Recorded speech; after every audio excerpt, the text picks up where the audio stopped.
ये दस्तक रेडियो है। नमस्कार, आप सुन रहे हैं दस्तक टाइम्स का 5 मिनट का न्यूज बुलेटिन दस्तक अब तक। मैं हूं प्रियंका। शाम 5 बजे की बड़ी खबरों के साथ। प्रधानमंत्री नरेंद्र मोदी ने शुक्रवार को राष्ट्रीय राजधानी दिल्ली के प्रगति मैदान स्थित भारत मंडपम में 6 दिवसीय भारत मोबिलिटी ग्लोबल एक्सपो 2025 का उद्घाटन किया। ये भारत का सबसे बड़ा मोबिलिटी एक्सपो है। ये एक्सपो नई दिल्ली में भारत मंडपम और यशो भूमि के अलावा ग्रेटर नोएडा में इंडिया एक्सपो सेंटर एवं मार्ट में 3 अलग अलग स्थानों पर आयोजित किया जा रहा है। इस मौके पर प्रधानमंत्री ने कहा, ऑटो उद्योग के विकास में मेक इन इंडिया पहल ने बहुत बड़ी भूमिका निभाई है। मेक इन इंडिया पहल को PLI योजना से बढ़ावा मिला है। प्रयागराज महाकुंभ में 13 जनवरी से अब तक करीब 7 करोड़ से अधिक लोग संगम में डुबकी लगा चुके हैं। महाकुंभ में कुल 6 स्नान होने हैं, जिसमें से 3 अमृत स्नान होंगे। पहला अमृत स्नान हो चुका है और दूसरा अमृत स्नान 29 जनवरी को मौनी अमावस्या के अवसर पर आयोजित होगा।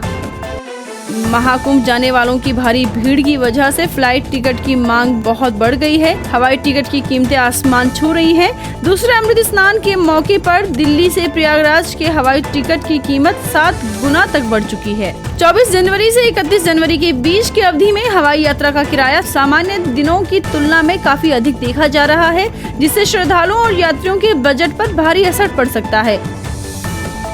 समाजवादी पार्टी के प्रमुख अखिलेश यादव ने महाकुंभ को लेकर एक बड़ा बयान दिया है। उन्होंने आंकड़ों पर सवाल खड़े कर दिए हैं। अखिलेश यादव ने महाकुंभ के आंकड़ों को लेकर कहा कि सरकार का हर आंकड़ा फर्जी है। कुछ ट्रेनें खाली जा रही हैं, साथ ही गोरखपुर वाली ट्रेन खाली गई है। मोटी बात यह है कि भाजपा का हर आंकड़ा फर्जी है। वहीं अखिलेश ने सरकार पर नोटबंदी से लेकर GST तक के लिए निशाना साधा है।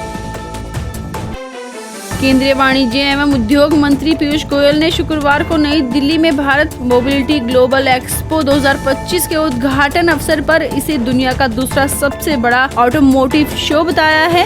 उन्होंने कहा है कि प्रोत्साहन सम्मेलन और प्रदर्शनी इंफ्रास्ट्रक्चर विकसित करने में प्रधानमंत्री के विजन ने परिणाम दिखाना शुरू कर दिया है। साथ ही उन्होंने कहा कि भारत मोबिलिटी दुनिया को भारत की कहानी दिखा रही है।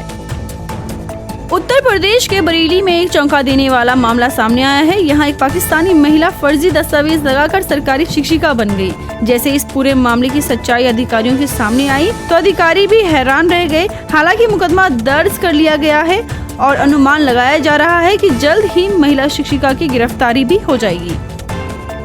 बॉलीवुड एक्टर सैफ अली खान पर हमले के मामले में मुंबई पुलिस ने शुक्रवार को एक संदिग्ध को हिरासत में लिया। पुलिस के द्वारा शाहिद नाम के उस शख्स से पूछताछ की गई। बताया जा रहा है कि हिरासत में लिए गए शाहिद नाम के व्यक्ति पर 4 से 5 हाउस ब्रेकिंग के मामले दर्ज हैं। सैफ अली खान पर हमले के मामले में नई CCTV फुटेज भी सामने आ गई है। इसमें हमलावर को एक्टर के घर के अंदर जाते हुए देखा जा सकता है। वीडियो में शख्स सीढ़ियां चढ़ता दिख रहा है।